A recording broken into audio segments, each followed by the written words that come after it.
അപ്പോൾ അത് കഴിഞ്ഞു. നമുക്കതിൽ വേറെ എന്ത് പറഞ്ഞു? പ്രോട്ടോൺസിനെ കുറിച്ച് ഒന്നും പറഞ്ഞിട്ടില്ല. ആകെപ്പാടെ എന്തിനെ കുറിച്ച് മാത്രമേ പറഞ്ഞിട്ടുള്ളൂ? ഇലക്ട്രോൺസിനെ കുറിച്ച് മാത്രമേ പറഞ്ഞിട്ടുള്ളൂ. ഓൾറെഡി നമുക്കറിയാം ആറ്റത്തിൻ്റെ അകത്ത് 3 പാർട്ടിക്കിൾസ് ഉണ്ട്. അപ്പോൾ ബാക്കി 2 പേര് എവിടെ പോയി? അതാണ് ഇനി അടുത്തത് നമ്മൾ നോക്കാൻ പോകുന്നത്. അപ്പോൾ ആദ്യത്തെ ഒരു ഇതിൽ നമ്മൾ ഇലക്ട്രോൺസിനെ കണ്ടുപിടിച്ചു. ഇലക്ട്രോൺസ് മാത്രം വെച്ചൊരു അറ്റോമിക് മോഡൽ പ്രപ്പോസ് ചെയ്തു. അത് കഴിഞ്ഞു. നെക്സ്റ്റ് ഒരു സയൻറ്റിസ്റ്റ് വന്നു. And his name is Rutherford. Ernest Rutherford എന്നാണ് പുള്ളിക്കാരൻ്റെ full name is Ernest Rutherford. Rutherford's alpha particle scattering experiment. അതൊരു വലിയ എക്സ്പെരിമെൻ്റ് ആണ്. ആ എക്സ്പെരിമെൻറ്റ് എങ്ങനെ ചെയ്തു എന്ന് നോക്കാം. In order to find out the arrangement of electrons and protons, Rutherford in 1911 conducted a scattering experiment. Scattering എന്ന് വെച്ചാൽ എന്താണ്? തെറിച്ചു പോകുക. അതിനെയാണ് നമ്മൾ സ്കാറ്ററിംഗ് എന്ന് പറയുന്നത്. അപ്പോൾ പ്രോട്ടോൺസിനെയും ഇലക്ട്രോൺസിനെയും കുറിച്ച് പഠിക്കാൻ വേണ്ടിയിട്ട് ഏണസ്റ്റ് റുദർഫോർഡ് 1911 കണ്ടക്ട് ചെയ്ത ഒരു എക്സ്പെരിമെൻറ്റിൻ്റെ പേരാണ് എന്ത്? Scattering experiment. അതിൽ നമ്മൾ യൂസ് ചെയ്തത് ആൽഫ പാർട്ടിക്കിളാണ്. അതുകൊണ്ടാണ് നമ്മളതിനെ ആൽഫ പാർട്ടിക്കിൾ സ്കാറ്ററിംഗ് എക്സ്പെരിമെൻ്റ് എന്ന് പറയുന്നത്. He bombarded a thin gold foil with a stream of fast moving positively charged particles emitting from a radioactive element. Okay, അതായത് ഒരു റേഡിയോ ആക്റ്റീവ് എലമെൻറ്റിൻ്റെ പ്രത്യേകത നമുക്കറിയാം. അതിൽ കണ്ടിന്യൂസ് ആയിട്ട് റേഡിയേഷൻസ് എമിറ്റ് ചെയ്തുകൊണ്ടിരിക്കും. അതിൽ വരുന്ന ഒരു റേഡിയേഷനാണ് ഈ ആൽഫ പാർട്ടിക്കിൾ. ഓക്കെ, അപ്പോൾ ഒരു റേഡിയോ ആക്റ്റീവ് എലമെൻ്റ് എടുക്കുന്നു. ആ റേഡിയോ ആക്റ്റീവ് എലമെൻറ്റിൽ നിന്നും റേഡിയേഷൻ പാസ് ചെയ്യുന്നു. ആ റേഡിയേഷനെ അദ്ദേഹം ഒരു ഗോൾഡ് ഫോയിലിൽ, അതായത് ഗോൾഡിൻ്റെ ഒരു ഫോയിലുമായിട്ട് എന്ത് ചെയ്യുന്നു?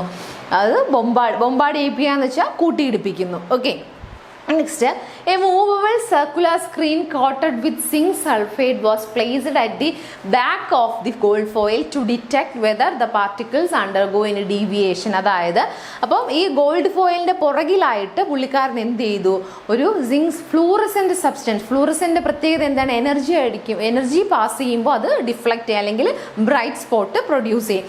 അങ്ങനെ ഒരു സ്ക്രീൻ വെച്ചു, മൂവബിൾ ആയിട്ട് അത് അഡ്ജസ്റ്റ് ചെയ്യാൻ പറ്റുന്ന ഒരു സ്ക്രീൻ വെച്ചു. അതായത് ഈ പാർട്ടിക്കിൾസിന് എന്തെങ്കിലും ഡീവിയേഷൻ ഉണ്ടോ ഇല്ലയോ എന്നറിയാൻ വേണ്ടിയിട്ട് പുള്ളിക്കാരൻ അങ്ങനെ ഒരു സ്ക്രീൻ വെച്ചു. അപ്പോൾ ഇനി നമ്മൾ അടുത്ത് നോക്കാൻ പോകുന്ന ആ എക്സ്പെരിമെൻ്റ് ആണ്. ഓക്കെ, ഇതാണ് ഏണസ്റ്റ് റുദർഫോർഡ് 1911 ഈ സയൻറ്റിസ്റ്റാണ് എന്ത് ചെയ്തത്? ഈ എക്സ്പെരിമെൻറ്റ് കണ്ടക്ട് ചെയ്തത്.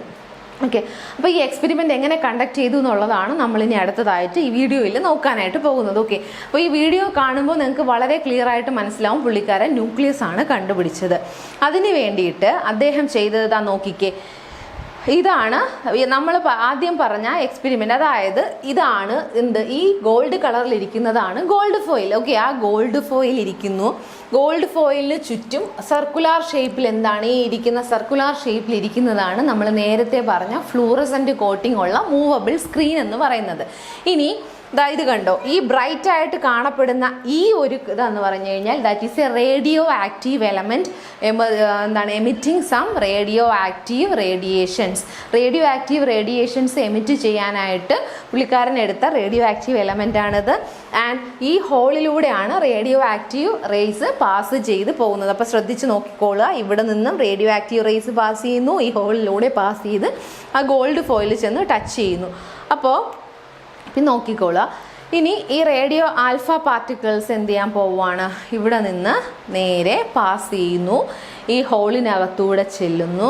ഈ ഹോളിനകത്തൂടെ ചെന്ന ഇതിൽ പാസ് ചെയ്യുന്ന സമയത്ത് കണ്ടോ, പല സൈഡിലേക്കാണ് എന്ത് ചെയ്തത്? പല സൈഡിലേക്ക്. ഇപ്പോൾ ഈ ആൽഫ പാർട്ടിക്കിൾ ഇവിടെ നിന്ന് പോയി, ഇതുവഴി പാസ് ചെയ്തു, ആ ഗോൾഡ് ഫോയിലിൽ ചെന്ന് ടച്ച് ചെയ്തു. ഗോൾഡ് ഫോയിലിൽ ചെന്ന് ടച്ച് ചെയ്ത സമയത്ത് ആ റേഡിയേഷൻസ് എല്ലാം ഒരു ഡയറക്ഷനിലല്ല, പല സ്ഥലത്തേക്കായിട്ട് എന്ത് ചെയ്തു? സ്പ്രെഡ് ചെയ്ത് പോയി. അപ്പോൾ കണ്ടോ, അത് പലതും ആ ഫ്ലൂറസെൻ്റ് സ്ക്രീനിൽ വന്ന് ടച്ച് ചെയ്തിട്ടുണ്ട്. അതിനു വേണ്ടിയാണ് പുള്ളിക്കാരൻ അത് വെച്ചിരുന്നത്. അങ്ങനെ ടച്ച് ചെയ്ത സമയത്ത് പുള്ളിക്കാരൻ എന്താണ് ഒബ്സർവ് ചെയ്തതെന്ന് ചോദിച്ചു കഴിഞ്ഞാൽ ഇപ്പോൾ നോക്കിക്കോളുക. ഇനി നമ്മൾ അടുത്ത് കാണാൻ പോകുന്ന അതിൻ്റെ ഒബ്സർവേഷൻസ് ആണ്.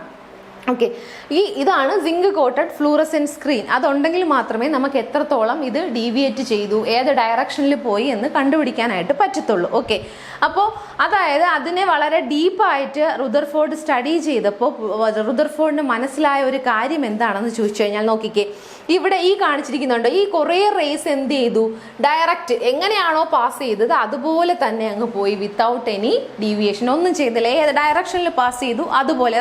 ഈ ഓറഞ്ച് കളർ റേസ് എല്ലാം കാണിച്ചിരിക്കുന്നത് അതുപോലെയാണ്. എല്ലാ റേസും എന്ത് ചെയ്തു, പാസ് ചെയ്തു പോയി, ഒരു തടസ്സങ്ങളൊന്നും വഴിയിലില്ലായിരുന്നു. All of them passed in a straight way. And നോക്കിക്കേ, കുറച്ച് ഈ ഗ്രീൻ കളറിൽ കാണിച്ചിരിക്കുന്നത് എല്ലാം ഡിഫ്ലക്റ്റ് ചെയ്തതാണ്. ഓക്കെ, ഗ്രീൻ കളറിൽ some of the rays are deflected in small and large angles. കുറച്ച് പേര് എന്ത് ചെയ്തു, പല സ്ഥലങ്ങളിലേക്കായിട്ട് ഡിഫ്ലക്റ്റ് ചെയ്ത് പോയി. ആൻഡ് കുറച്ച് പേര് എന്ത് ചെയ്തു, കുറച്ച് പേര് പോയ വഴിയിൽ തന്നെ തിരിച്ചു വന്നു. They bounce back with an angle of 180 degree. Straight ലൈനിൽ പോലെ പോയി അതുപോലെ തിരിച്ചു വന്നു. അപ്പോൾ അദ്ദേഹത്തിൻ്റെ ഒബ്സർവേഷൻസ് ആണെന്ന് പറയുന്നത് 4 കൈൻഡ് ഓഫ് ഒബ്സർവേഷൻസ് ഉണ്ടായിരുന്നു. First one undeflected. അൺഡിഫ്ലക്റ്റഡ് എന്ന് വെച്ച് കഴിഞ്ഞാൽ ഒരു ഡിഫ്ലക്ഷനും ഇല്ലാത്ത പാർട്ടിക്കിൾസ് ഉണ്ടായിരുന്നു. Then deflected at small angles, വളരെ സ്മോൾ ആംഗിൾസിൽ ഡിഫ്ലക്റ്റ് ചെയ്തവരുണ്ടായിരുന്നു. ആൻഡ് തേർഡ് വൺ എന്ന് പറയുന്നത് ഡിഫ്ലക്റ്റഡ് അറ്റ് ലാർജ് ആംഗിൾസ്, വലിയ ആംഗിൾസിൽ ഡിഫ്ലക്റ്റ് ചെയ്ത് പോയവരുണ്ടായിരുന്നു. ആൻഡ് ചെറുതെന്ന് വളരെ കുറച്ച് പേര് മാത്രം എന്ത് ചെയ്തു, പോയത് ഏത് വഴിയാണോ ആ വഴി തന്നെ തിരിച്ചു വന്നു. ഇതായിരുന്നു Rutherford's observations after conducting this particle experiment. Okay, ഇനി അടുത്തത്, അപ്പോൾ ഈ ഇത്രയും ഒബ്സർവേഷൻസ് ഉണ്ട്. അപ്പോൾ അത് കഴിഞ്ഞിട്ട് അദ്ദേഹം ഈ ഒബ്സർവേഷൻസ് മാത്രം പോരല്ലോ, അതിന് നമുക്കൊരു കൺക്ലൂഷൻ വേണമല്ലോ. അപ്പോൾ ഈ ഒബ്സർവേഷനെ ബേസ് ചെയ്തിട്ട് റുദർഫോർഡ് കുറച്ച് കൺക്ലൂഡ് ചെയ്തു, അതായത് ഒരു നിഗമനത്തിൽ എത്തിച്ചേർന്നു. First one, the atom contains some dense and positively charged region located at the centre of the atom, that is called as nucleus. എന്താണ്, ആറ്റത്തിലെ വളരെ ഡെൻസ് പോസിറ്റീവ്, വളരെ കട്ടിയായിട്ട് പോസിറ്റീവ് ചാർജുള്ള ഒരു റീജിയൻ ഉണ്ട്. ആ റീജിയൻ എപ്പോൾ ഇരിക്കുന്നതെന്ന് പറഞ്ഞു കഴിഞ്ഞാൽ ആറ്റത്തിൻ്റെ സെൻറ്ററിലാണ്. ആ സെൻറ്ററിനെ നമ്മൾ വിളിക്കുന്ന പേരാണ് nucleus. And second one, all the positive charge of the atom and most of its mass was contained in the nucleus. ആറ്റത്തിൻ്റെ മുഴുവൻ പോസിറ്റീവ് ചാർജും ആറ്റത്തിൻ്റെ മാസിൻ്റെ 1/4 ഭാഗവും കോൺസെൻട്രേറ്റ് ചെയ്തിരിക്കുന്നത് ന്യൂക്ലിയസിനകത്താണ്. And third one, the rest of the atom would be empty space which contain the much smaller and negatively charged electrons. Okay, അതായത് ഈ nucleus ആണ് സെൻറ്ററിലുള്ളത്. ന്യൂക്ലിയസിൻ്റെ അകത്താണ് മൊത്തവും പോസിറ്റീവ് ചാർജ് ഇരിക്കുന്നത്. ആറ്റത്തിൻ്റെ മുഴുവൻ മാസും ലൊക്കേറ്റ് ചെയ്തിരിക്കുന്നതും എവിടെയാണ്, ന്യൂക്ലിയസിലാണ്.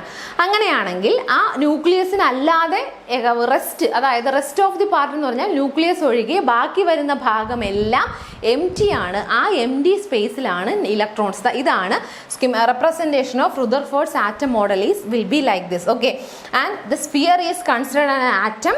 At the center, this orange spot is the nucleus. Okay, as per Rutherford's conclusion, the center part is nucleus and this black spot is known as electron.